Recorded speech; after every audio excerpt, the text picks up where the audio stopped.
The Great Gatsby. Graphic novel. Chapter 5.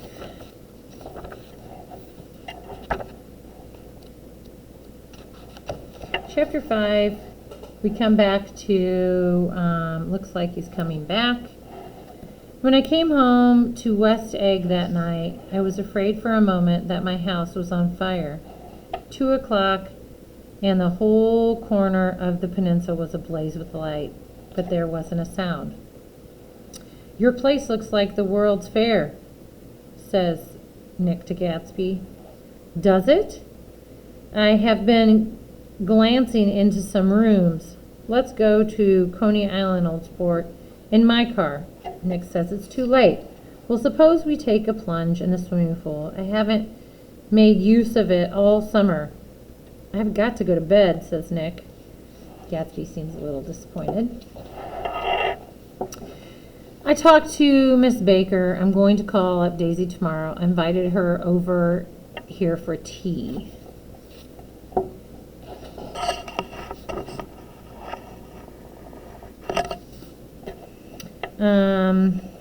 "Oh, that's all right.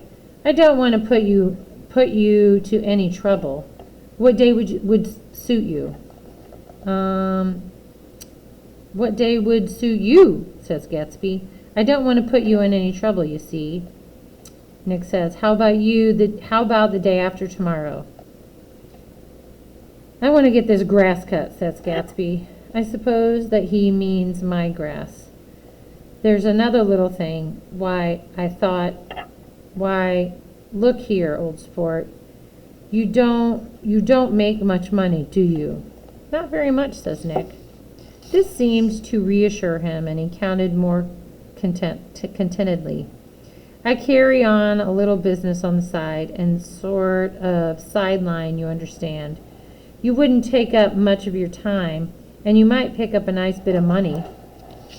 It happens to be rather confidential sort of thing. I realize now that under different circumstances that conversation might have been one of the crises of my life. But because the offer was obviously and tactlessly for a service to be rendered, I had no choice to accept to cut him off here. I've got my hands full. I'm much obliged, but I couldn't take on any more work." The evening had made me lightheaded and happy. I think I walked into a deep sleep as I entered the front door. So I don't know whether or not Gatsby went to Coney Island, or for how many hours he glanced into rooms, while his house was blazed gaudily on. I called Daisy from the office next morning and invited her to come to tea. "Don't bring Tom." "What? Don't bring Tom? Who's Tom?" Someone's cutting the grass. We see Gatsby. One of the papers said they thought the rain would stop about 4. I think it was the Journal. "Have you got everything you need in the shape of tea?" And they're waiting and they're waiting. "I'll be on my way, old sport." "What's that?" "Nobody's coming to tea. It's too late. I can't wait all day." Ding dong. There's Nick, is in the blue suit this time, with Gatsby. Is this absolutely where you live, my dearest one? Are you in love with me, or why did I have to come alone? That's the secret of the castle of Rackrent. And then there they are, he's hanging up her, and then all of a sudden there's Gatsby, she sees him. I certainly am awful glad to see you again. We've met before?" He's trying to act cool. Then he knocks the clock off, and then he catches it. "Sorry about the clock. It's an old clock." Amid the welcome and confusion of cups and cakes, a certain physical decency established itself. Gatsby got himself into a shadow, and while Daisy and I looked conscientiously from one to the other of us with tense, unhappy eyes. However, as calmness wasn't an end to itself, I made an excuse at the first possible moment. "Where are you going?" says Gatsby. "I'll be back. I've got to speak to you about something before you go." Gatsby then says, "This is a terrible mistake.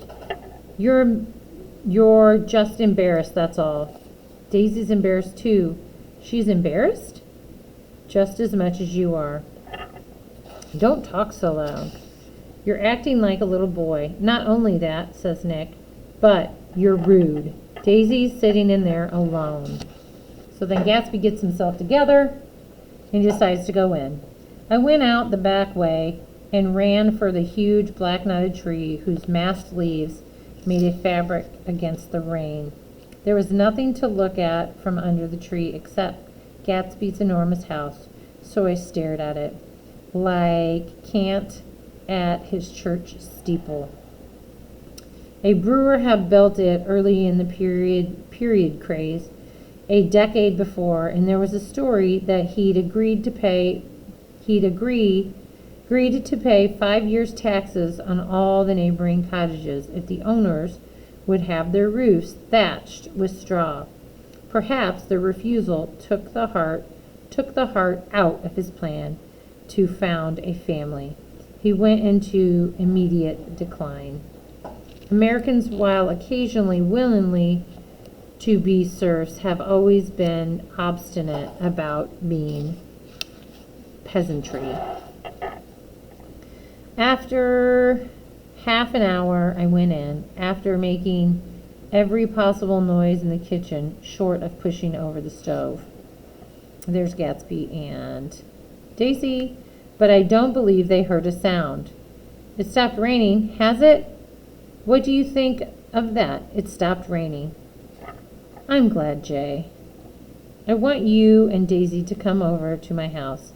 I'd like to show you around. You're sure you want me to come? Absolutely, old sport. That's that huge place there? Do you like it? I love it, but I don't see how you live there all alone. I keep it always full of interesting people, night and day, people who do interesting things, celebrated people. As we wandered through Marie Antoinette music rooms and restoration salons, I felt that there were guests concealed behind every couch and table, under orders to be breathlessly silent until we passed through. I think he revalued everything in his house according to the measure of response it drew from her well-loved eyes.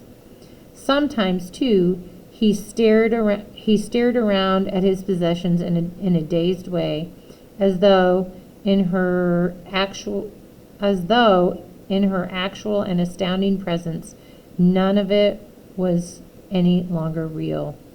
Once he nearly toppled down a flight of stairs. It's the funniest thing, old sport. I can't. When I try to, I've got a man in England who buys my clothes, so they're talking about his clothes. He sends over a selection at the beginning of each season, spring and fall. So he's pulling clothes out of his closet. They're such beautiful shirts. It makes me sad because I've never seen such beautiful shirts. And then we have them at the sunset. If it wasn't for the mist, we could see your home. You always have a green light. It burns all night at the end of your dock. It had seemed as close as a star to the moon. Now it was again a green light on the dock. His count of enchanted objects was diminished by one. Look at that! I'd like to just get one of those pink clouds and put you in it and push you around. I tried to go then, but they wouldn't hear of it. Perhaps my presence made them feel more satisfactorily alone. I know what we'll do. We'll have Kip Splinger play the piano. In the music room, Gatsby turned to a solitary lamp beside the piano. He lit Daisy's cigarette from a trembling match and sat down with her on the couch far across the room, where there was no light save what the gleaming floor bounced in from the hall. In the winter of the summer, don't we have fun? Times are bum and getting bummer. Still, we have fun. One thing's sure, and nothing super. The rich get richer, and the poor get children. In the meantime, in between time, ain't we got fun? So that's actually someone singing. And that's the end of chapter 5.